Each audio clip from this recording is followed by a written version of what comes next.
les quiero decir cómo vamos a seguir.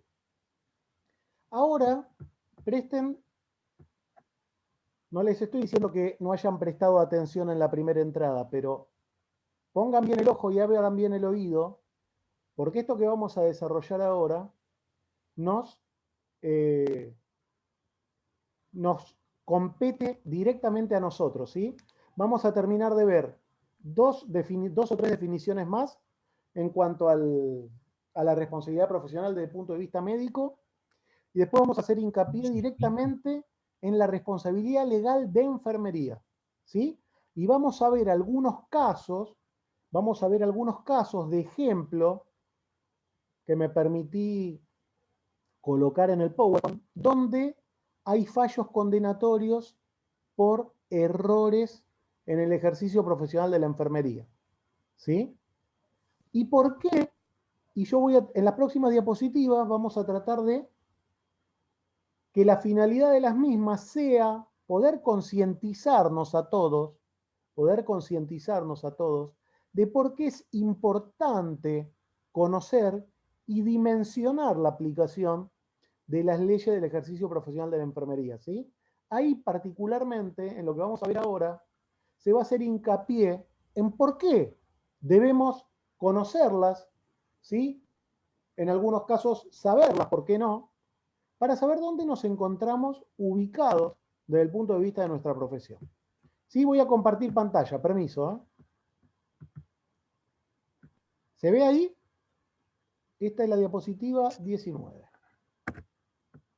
Sí, señor profe. Muy bien. Profe. Bueno, vamos a reducir esto. Espera que quiero ver si puedo comenzar con la proyección. Ahí estamos. Bueno, vamos a hablar, vamos a hacer dos o tres definiciones más, que esto realmente nos involucra a todos, ¿no? El hecho del abandono de persona. ¿Qué quiere decir? Abandono de persona u omisión de auxilio. Un segundito que admito a dos personas más y ya estamos. Abandono de persona u omisión de auxilio, ¿sí? Dentro de la práctica médica son ciertas figuras penales, ¿sí? Por lo cual el médico puede ser eventualmente juzgado en un tribunal penal por alguno de estas dos figuras legales que aparecen aquí, penales por decirlo de una forma, que lo son el abandono de persona y la omisión de auxilio. Pero hay que ser muy claro en qué no son únicamente aplicables, en el ámbito de la salud y de los médicos en particular, sino que puede caberle a cualquier otro tipo de ciudadano, ¿sí? En el Código Penal argentino figuran estos dos tipos de delitos, ¿sí? Y ambos son de característica dolosa. ¿Qué quiere decir? Que tienen intención de producir un daño.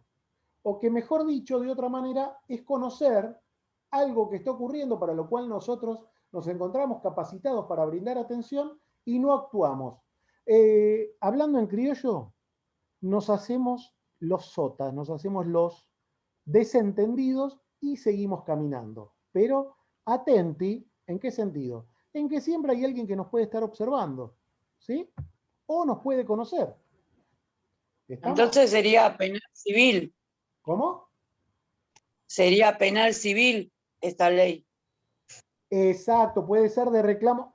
Eso es otra cosa. Ahora no, en la parte penal vos reclamás lo penal y tiene una condena firme o no, una condena. En lo civil lo que vos reclamás es resarcimiento. Exacto. No, pero acá sí, lo que no cabe solamente en el ámbito de la salud, a eso me refiero. Claro, ahora vamos a ver en qué casos es reclamable, ¿sí? ¿A qué otras? Sí, puede ser una persona que se ocupe, no sé, a un barrendero, ¿se entiende a qué voy? ¿Vale? ¿Me escucha? Sí, profe, sí, por eso. A cualquier persona le puede caber el reclamo, no necesariamente tiene que ser un profesional de la salud, pero la salvedad que le hizo Lorena es desde el punto de vista del reclamo que se hace, que haga la justicia.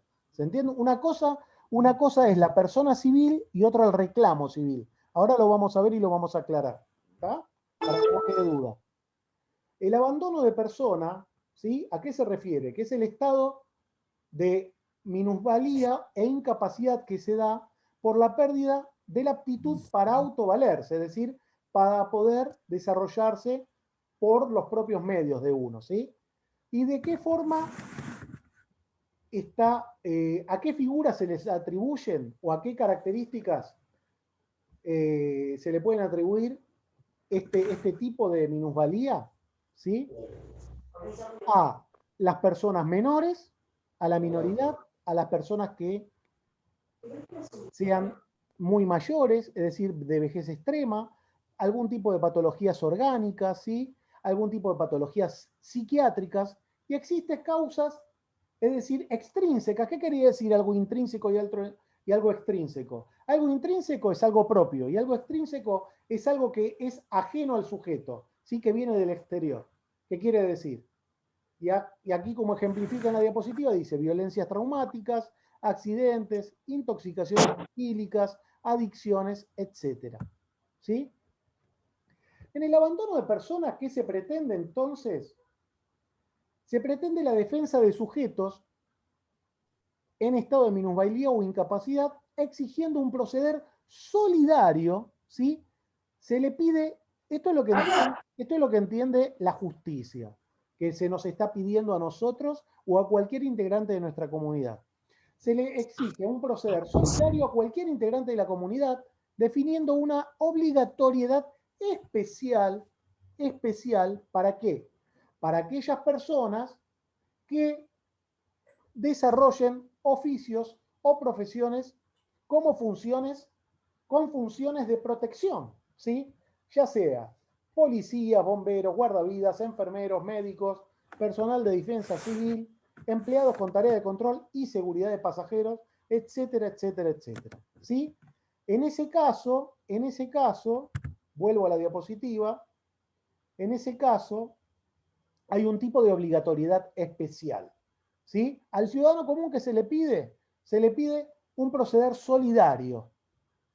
Mientras que a los que desempeñamos, como en nuestro caso, profesiones con funciones de protección, es una obligatoriedad especial.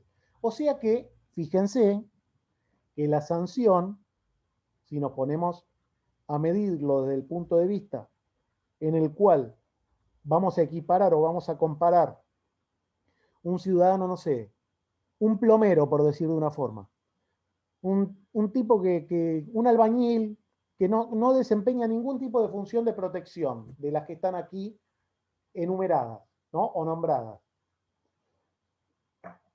Y esta persona incurre en una omisión de auxilio o en un abandono de persona, y Javier González, que es enfermero, incurre en lo mismo. La sanción, desde el punto de vista legal, no va a ser la misma. ¿Por qué? Porque como ven, como pueden apreciar ustedes aquí en la filmina, yo tengo un tipo de obligación, de obligatoriedad especial por el tipo de profesión que ejerzo, ¿sí? O sea que, por ende, esa sanción legal va a ser, quiero entender yo, mayor que en el caso, como ejemplifiqué hace un momento, del plomero o del albañil, ¿sí? Y la omisión de auxilio. Y al revés también, profe, porque, por ejemplo, A ver. si un plomero o un albañil o cualquiera que pase por la calle sabe hacer una técnica de RCP y quiere ayudar, pero en esa técnica llega a causar algún daño, también va a ser menor cómo se lo va a juzgar, por decirlo de alguna manera, porque Sí. hizo el daño en pos de ayudar a esa persona. Claro, no tuvo intención de hacer daño, No ¿se tuvo entiende? intención de hacer daño, exacto. Exacto. Que como dice usted, no sería lo mismo si fuésemos nosotros haciendo el mismo acto, ¿se entiende a qué vamos? Claro, sí, si fuésemos enfermeros, médicos, bomberos, policía, ahí ya cambia la cosa. Exactamente. Profe, ¿le puedo hacer una pregunta? ¿Y quién habla? Alicia, sí. ¿Cómo le va? Sí. Profe, un suponer, ¿no? Hoy en día, ¿no? Qué sé yo, siendo yo, si Dios quiere, futura enfermera, paso, hay un accidente, ¿no? Si yo no me puedo quedar, puedo llamar por teléfono y avisar para que venga la ambulancia y todo lo demás. ¿Estaría incumpliendo esa ley? No, Ahora vamos a ver en lo que terminamos de desarrollar, en lo que falta, Sí. vamos a ver cómo es lo que usted describe, hay que ver cómo se está dando la escena de ese accidente, por decirlo de una forma, ¿sí? Porque si en el Sí. caso donde se vea comprometida nuestra integridad física, ¿qué hay que hacer? Hay que hacer lo que usted va a hacer. ¿Qué dijo usted? Llamar por teléfono. Llamar. Suponga que hubo un derrumbe, ¿no? Por decirlo de una forma, por poner un ejemplo. Hubo un derrumbe en una obra en construcción, ¿sí? ¿Usted qué puede hacer? Usted, por más que quiera, no va a poder meterse. ¿Por qué? ¿En qué sentido? Porque puede haber peligro de derrumbe y que corra riesgo su integridad, ¿sí? Su vida. Entonces, ¿qué tiene que hacer? Ahí se ve obligada a llamar a la policía, a los bomberos, ¿sí? A personal médico o de enfermería que pueda brindar un apoyo más complejo, ¿se entiende? Porque también Sí. tiene que ver, Ali, también tiene que ver que usted a lo mejor pasaba caminando por la calle, no sé, iba a la panadería a comprar pan y usted no va a tener ningún elemento para poder brindar su cuidado más que sus manos, ¿entiende?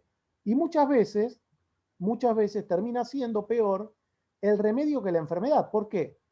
Porque no se logra hacer nada beneficioso para la persona que resultó accidentada y se pone en riesgo la propia vida de la persona que quiere brindar ese auxilio. ¿Se entiende? Sí, profe. ¿Escuchó? ¿Sabe por qué le consulto? Porque había escuchado un caso de una persona que justo iba por la carretera, pasó un accidente y avisó por teléfono y justo lo cacharon la cámara de seguridad Ajá. y lo citaron todo, mandaron a llamar todo porque no paró y asistió el accidente. Y, y eso depende mucho de la circunstancia también, ¿sí? Depende mucho de la Es lo circunstancia. mismo que pasa un asalto y el policía no se hace cargo, o sea, no se presenta como policía. Claro, También. sigue de largo, claro, es verdad, es verdad. También tiene que ver la situación en particular, ¿no? Eso es muy cierto. La situación, Sí. cada caso, como decía hace un rato Valeria, no todos los organismos son iguales, no todas las situaciones son iguales. ¿Sí? Sí, Esa es la es realidad. verdad eso, profe. No, sí, sí, sí. No todas las situaciones son iguales verdaderamente. ¿Sí? Bueno, continuando. En el caso particular de la omisión de auxilio, en esta figura penal los médicos no crean la situación de peligro. ¿Sí? Esto habla en cuanto a la responsabilidad del médico. En la omisión de auxilio, en esta figura penal, los médicos no crean la situación de peligro ni se coloca en ella la persona, sino que la encontraran en la situación de peligro ya instalada y si en el riesgo personal no se brinda el auxilio necesario. ¿Se entiende? Acá está hablando del desentendimiento del médico, de lo que hacía referencia recién Alicia, ¿sí? El médico no tiene ninguna responsabilidad ni puso a la persona en esta situación, pero ¿qué pasa? No la atiende, no le brinda el auxilio necesario. ¿Y qué se entiende por necesario? La calidad de auxilio a prestar debe ser lo suficiente para solucionar o evitar el peligro existente y conforme a las circunstancias, como le decía yo recién, de la situación en particular. ¿Sí? Donde esté ocurriendo, el modo en el cual haya pasado, el tiempo en el cual se esté llevando a cabo y el lugar en particular. ¿Sí? A ver si podemos avanzar. Los médicos verdaderamente son una autoridad para la ley, ¿por qué? Dado su función y la obligación que tienen. ¿Sí? Pero escuchen esto, cuando existe riesgo personal para la prestación del auxilio, lo que hacía referencia Alicia hace un rato, pero cuando existe riesgo personal para la prestación del auxilio, también deben avisar o solicitar colaboración a la autoridad. Entiéndase, autoridad como policía y bomberos, para poder actuar según el caso. ¿Sí? Por ejemplo, a modo de ejemplo, que le esté pasando a alguna persona o haya ocurrido la situación. Excitación psicomotriz severa, accidente de tránsito, lesionados en diversos accidentes y en sitios o situaciones de difícil acceso, el caso de una catástrofe, ¿sí? Como por ejemplo. Fuera de estas situaciones de peligro amenazante, obviamente también se omite auxilio cuando encontramos a personas heridas o inválidas y no se lo brindamos. Y que además, ¿qué puede pasar? Como contó Alicia, que fue filmada esa persona, que fuéramos reconocidos o individualizados con ropas, ¿sí?, que hagan inferir la profesión que nosotros desarrollamos, el auto, ¿sí?, que pueda tener algún distintivo, por ejemplo, de estacionamiento, ¿sí?, en referencia a la institución donde nosotros trabajemos, o que seamos reconocidos por algún transeúnte, ¿sí? Por eso hay que saber cómo actuar en cierto momento, y si a lo mejor no actúo, como decía Alicia, no me inmiscuyo, por decirlo de una forma, personalmente, tener la posibilidad de, si tengo un dispositivo electrónico, un teléfono, ¿sí?, de llamar al servicio de emergencia para que puedan brindar esa atención que esa persona o esas personas necesitan. Por eso que sabes que si viajás con ambos puesto, es a lo que te expones. Sí, sí. Porque tenés que... Y viajás con ambos en tu auto particular. Por ejemplo, las ambulancias. Sí, por eso. O en por donde ejemplo, sea. Si vos viajás con tu ropa de trabajo en la ambulancia, trabajás en la ambulancia, ustedes saben que las ambulancias están obligadas a parar, ¿no? Si hay algún tipo de accidente. Sí, accidente en vía pública, sea de la empresa que sea, o sea de donde sea, la ambulancia está obligada a parar. Exacto, vaya, esté dirigiéndose o no a asistir esa situación particular, está obligada a parar. Después, si tienen los elementos adecuados o no para brindar atención, es otro tema. Pero primordialmente y primariamente lo tienen que hacer, ¿sí? Profe, igual que cuando, por ejemplo, llaman por teléfono y avisan de un accidente, sea ya personal de salud o otra persona, Ajá. queda toda grabada las conversaciones. ¿Sí? Para casos así como le pasó a esta persona que yo conozco, a él, por ejemplo, le salvó eso, que él llamó por teléfono y dijo, yo llamé ¿Sí? y hablé por teléfono y avisé el accidente. Miren, yo les puedo contar por experiencia propia. Yo hice muchos traslados, he hecho traslados aéreos sanitarios y he trabajado en el SAME del gobierno de la Ciudad Autónoma de Buenos Aires, haciendo pediatría, trabajando en la unidad de terapia intensiva móvil pediátrica, UMOSIP se llama, ¿no? Unidad móvil de cuidados intensivos pediátricos, del hospital, del Casa Cuna. Y cuando modula, es decir, cuando el chofer recibe el llamado por la radio de SAME Central, ¿sí?, toda la conversación queda grabada. Y la ambulancia, para que ustedes sepan, la ambulancia en la cual uno trabaja tiene GPS. Los tipos están modulando y te están viendo el camino y cuánto tardás vos en llegar a brindar esa asistencia, ¿se entiende? Todo queda todo grabado. Todo queda grabado en la conversación que hay a través de la radio, ¿sí?, de la radio propia del móvil, y todo el camino y el tiempo que se tarda entre llegar a destino y el traslado, si es que está en condiciones de hacerse una vez que se brindó ese auxilio, ¿sí? Acá en el SAME Morón también pasa eso, profe. Es muy importante, es muy importante. Todo hoy en día está grabado, todo hoy en día está grabado. Bueno, aquí llegamos a la responsabilidad profesional de enfermería. Vamos a hablar de algunos aspectos legales y por qué es importante conocerlos y saber de ellos, ¿sí? Escuchen bien y atentamente. Cuando se corte, escúchenme lo que vamos a hacer. Cuando se corte, volvemos a entrar automáticamente. ¿Les parece bien? Tenemos hasta las 18:30 hoy, ¿eh? Ok. Bueno. Ok, profe. Bueno, escuchen bien esto. Todo profesional de enfermería debe conocer y saber cuál es y qué ordena el marco legal que regula el ejercicio de su profesión con respecto a los derechos y obligaciones que nos competen como tales, es decir, como profesionales de enfermería. ¿A qué se debe esto? ¿A qué se debe esto? ¿Por qué debemos conocer y saber los derechos y obligaciones que tenemos? Porque en los últimos años, la creciente judicialización de las prácticas en el ámbito de la salud se ha convertido en un fenómeno que pone en alerta tanto a las instituciones financiadoras y las prestadoras de esos servicios, ¿sí?, de salud, como a los propios profesionales. ¿A qué lleva todo esto? ¿Cómo se da el contexto de todo esto? ¿Cómo se llega a que esto tenga este auge, ¿no? Este reclamo legal, por decirlo de una forma. Del punto de vista que hay mayor disponibilidad de información al alcance del público, ¿sí? Hay una gran despersonalización de las relaciones humanas, ¿sí? Además, verdaderamente un creciente número de abogados especializados en juicios de mala praxis.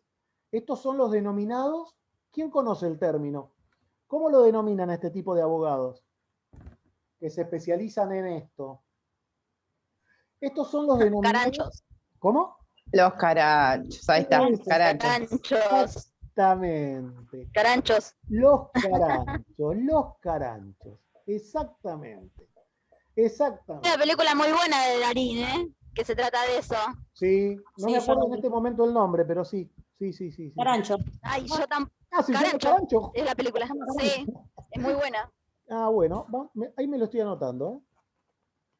Para poder verla. Muy bien. Gracias por la recomendación.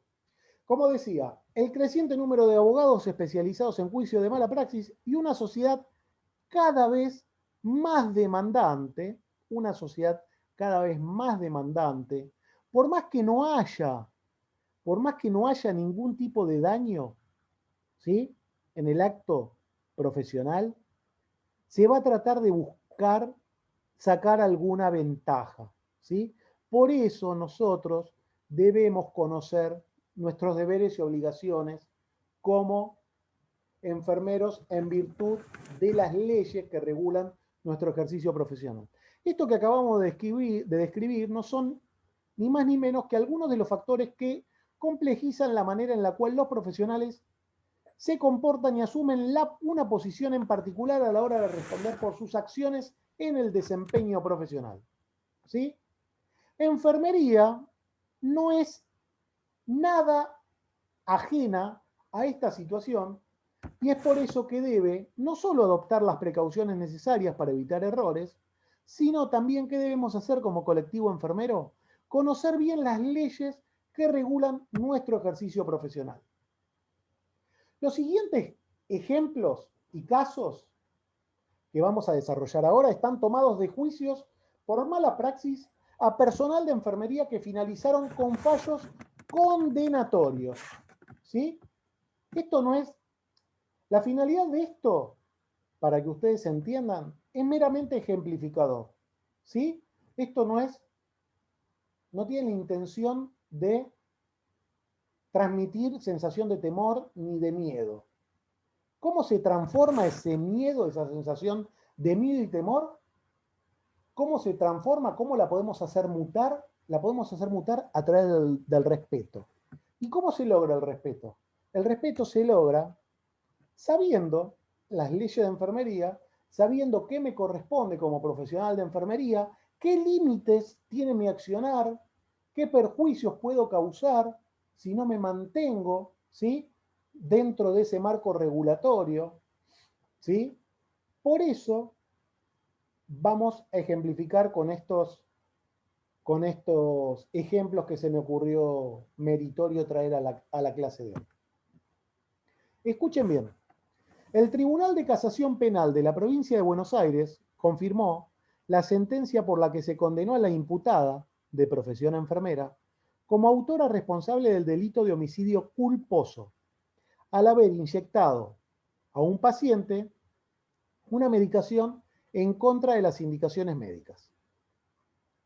La defensa planteó que un auxiliar de enfermería fue quien colocó equivocadamente la droga, que contenía dipirona, fármaco al que era alérgica la víctima, en la mesa en que se trasladaba la medicación que debía ser suministrada a cada paciente.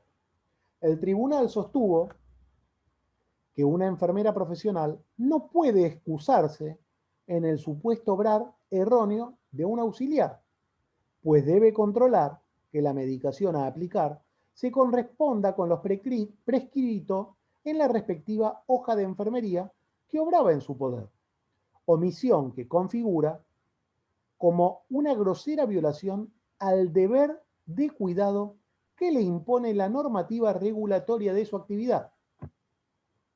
El tribunal, por cierto, condenó a esta persona a 1 año de prisión, de ejecución condicional e inhabilitación especial para desempeñarse como enfermera por el lapso de 5 años, con costas por encontrar a la autora responsable del delito de homicidio culposo en los términos del artículo 84 del Código Penal, pues la normativa prohíbe expresamente a los profesionales enfermeros actuar bajo la relación de dependencia técnico-profesional de quien solo estén habilitados para ejercer la enfermería en el nivel de auxiliar.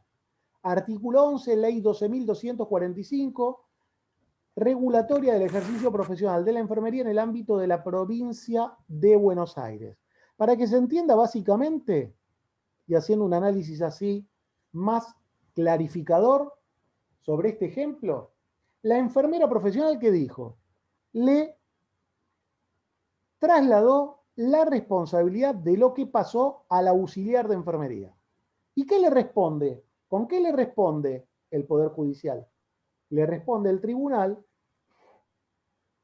con lo que hay vigente en la ley 12.245, en el artículo 11, donde dice que ningún enfermero, ¿sí?, profesional puede actuar bajo la órbita de un enfermero auxiliar. ¿Por qué? Porque el nivel auxiliar de enfermería está bajo la órbita de la dependencia del profesional de enfermero, ¿se entiende? Porque hay un orden jerárquico. Exactamente. Bueno, se va a cortar. Volvemos a entrar, ¿sí? Sí, profe. Ah, no, perdón, faltan 10. No, perdón, me mostró una... O sea que acá la que fue condenada fue la enfermera profesional, no la auxiliar. Exactamente. Le correspondería a ella, la responsabilidad era de ella. Exactamente. Esperen que seguimos. Esperen que cambio la diapositiva. Estos casos, ¿qué demuestran estos casos? Que a partir de la Ley Nacional 24.004 sobre el ejercicio profesional de enfermería y las leyes correspondientes a los ámbitos provinciales, todo personal debe responder ante la ley en el caso de que se haya provocado un daño a una persona durante el ejercicio de su profesión. ¿Sí? Algunos delitos de responsabilidad profesional, y que habíamos hecho mención en la primera entrada, si no me equivoco. Negligencia, ¿qué significaba? ¿Sí? Acción en menos. Para que se entienda es la falta de cuidado y abandono de las pautas de tratamiento, asepsia y seguimiento del paciente que están indicadas y forman parte de los estudios en las profesiones de la salud. Imprudencia es la acción en más, es decir, hacer de más, por decirlo de una forma, es la falta de tacto, de mesura, de la cautela, precaución, discernimiento y buen juicio debidos por parte del profesional de la salud. La impericia es acción con falta de conocimiento, ¿sí? Está genéricamente determinada por la insuficiencia de conocimientos para la atención del caso, que se promueven y se consideran adquiridos por la obtención del título profesional y el ejercicio de la profesión. E inobservancia de los deberes de su cargo se refiere al incumplimiento de las disposiciones que regulan el ejercicio de una determinada profesión, en este caso la enfermería, ¿sí? De una profesión o de una actividad. La inobservancia, ¿qué quiere decir?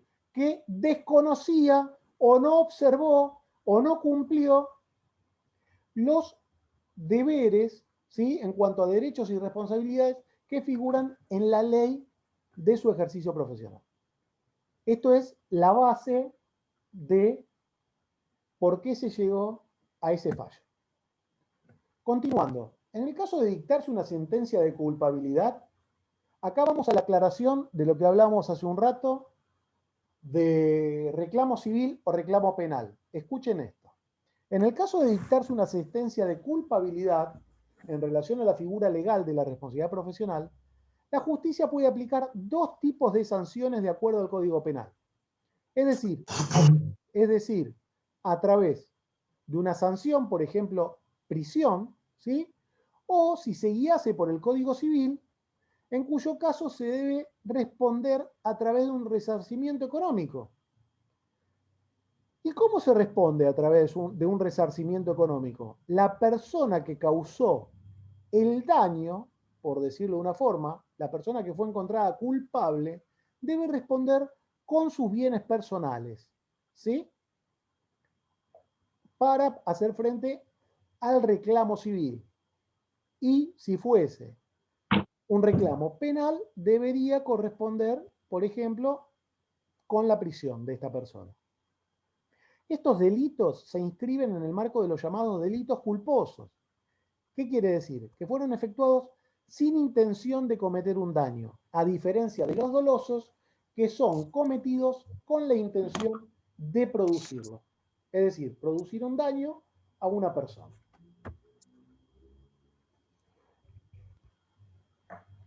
Los aspectos legales en el ejercicio de nuestra profesión suponen que todo profesional debe conocer y saber cuál es y qué ordena el marco legal que regula el ejercicio de su profesión con respecto a los derechos y obligaciones que tienen como profesionales. No se pueden desconocer los contenidos de la ley que regula el ejercicio de la propia profesión. Esto verdaderamente no va a resultar un argumento válido a la hora de tener que defendernos en un juicio que se esté realizando en nuestra contra por algún acto en particular que hayamos cometido como consecuencia de nuestro ejercicio profesional. En esta figura, ¿qué les quiero mostrar yo? ¿Qué les quiero mostrar? Ejercicio profesional. A mayor autonomía, mayor responsabilidad. ¿Qué quiere decir esto? Desde el momento que ustedes decidieron estudiar esta profesión, al adquirir mayor conocimiento, van a poseer mayor autonomía. ¿Por qué? Porque van a poder desarrollar una profesión en particular que otras personas no desarrollan porque no se dedican a esto. Por ende, vamos a tener mayor responsabilidad. ¿Se entiende a dónde apunta esta ecuación?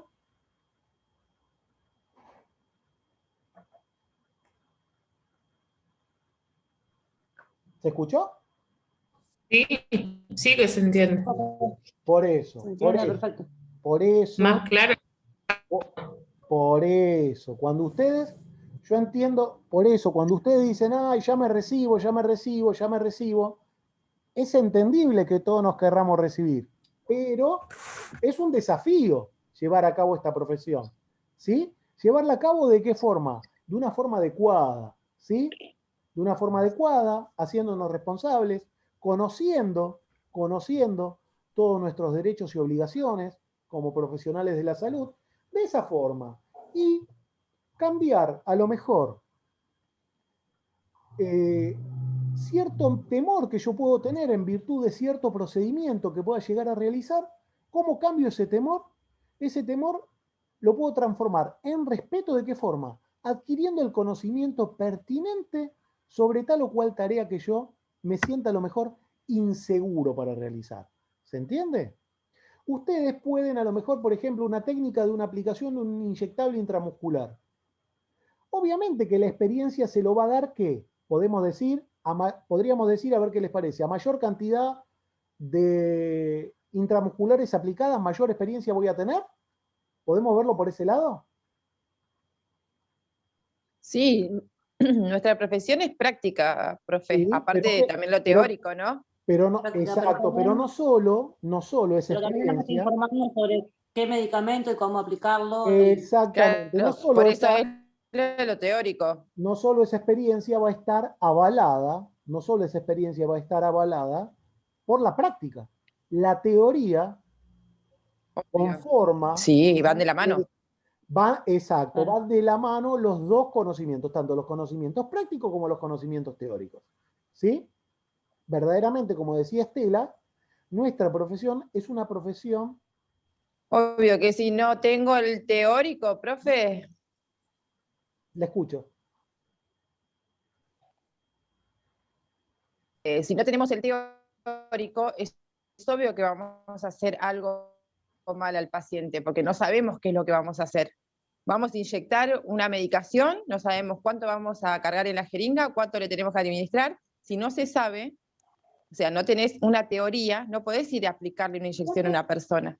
Yo, Al margen del sitio de punción y todo, que lo podemos dejar paralítico al paciente. sí, podría discernir un poco en ese sentido, pero ¿Por alguien qué? Dijeron que sí. puede ser, no sé si paralítico, pero El con alguna lesión cuadrante. importante, con alguna lesión importante. El que quiera puede responder y si nadie quiere responder lo entiendo. ¿Por qué? Ahí dejé de grabar. ¿Por qué aplicamos la intramuscular en el ángulo superior externo del muslo? ¿Alguien sabe el fundamento? ¿Por qué lo hacemos en ese lugar? Si alguien quiere responder, si no quieren responder, no importa, no hay ningún problema. ¿Saben cuál es el Es fundamento? para no afectar al nervio ciático. Exactamente, porque por ahí no pasa ninguna raíz nerviosa. ¿Sí? Ujú. Exactamente. Exactamente. No estoy grabando, ¿sí? Dejé de grabar, se pueden dar Sí, sí. cuenta. Y- Sí, profe, aparece cosito de que está Lo está grabando. grabando, profe. ¿Cómo? Sí, aparece cosito ahí arriba. ¿Qué estoy haciendo? No pasa nada, profe. Bueno, chicos, pero todos sabemos eso, así que no se preocupen. Es para eso. Claro. No, Sí el que está no lo sabe. grabando. Pero bueno, entonces yo no sé, sé aplicar la intramuscular, pero no sé ocupar la computadora, ¿entendés lo que voy? Bueno, no importa, estamos haciendo... Bueno, pero no va a dejar a nadie rengo, por lo menos. Claro, porque no aplico intramuscular. No, mentira. Es que verdaderamente esa es la función, ¿se entiende? Uno puede quedarse...